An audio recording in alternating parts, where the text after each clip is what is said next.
And that's interesting because that car had short run speed in qualifying, got a car around on turn 3. 6th caution of the day. 115 laps down, but is back out and running. You're on board with him here. The white 8 is slow ahead on the bottom. It looked about like a replay of what the 28 did to the 42 earlier in the event. Just in the opposite. Well, this is the one that happened earlier. You see Brennan on the inside, J.J. Yeley in the middle of the straightaway, moves to the left and just turns Brennan into the outside wall. And then we saw just a moment ago what happened. This is really what precipitated. This is that same incident there from the DC Solar onboard.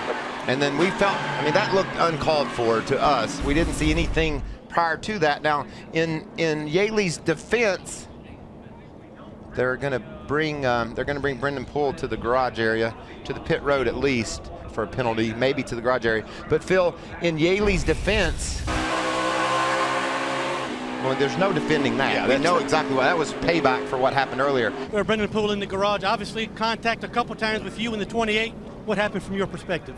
Oh, I mean, he just deliberately crashed me like 5 laps into the race. There's 245 laps left. I mean, there's no sense in that. I mean, it costs us a lot of money to be out here at DC Solar's putting everything on the line to try to build a brand. I'm trying to make myself known in this sport so I can stay here, and then one of my heroes just deliberately crashed me 5 laps into the race. It just doesn't make sense. I mean, I feel like it's pretty common sense to know that we got 245 to go. Like, what are you doing, you know? So we fixed the car, I got back to him, and we just got into it, just part of racing. I hate it happened between me and JJ, but just how it goes sometimes. Well, JJ, a couple of incidents with the 42. What's your take on it?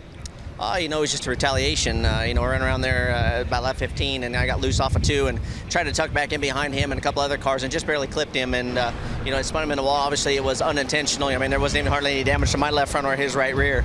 And, you know, they've got the car fixed, and, you know, it was clear to me that he was going to try to wreck me on the restart. You know, he was a number of laps down and didn't fall to the back. So, you know, he was chasing me pretty hard, and I got real tight off of turn 2 and gave him enough run that he could hook me and turn me into backstory fence. So it's just disappointing. You know, we were a lead lap car running pretty well, and you know, this is a small team here at JGL. We don't have a lot of cars, and for a guy like that, as a rookie, you just go out there and do that thing. It sucks. So, you know, I mean, she'll be on the other foot here before too long.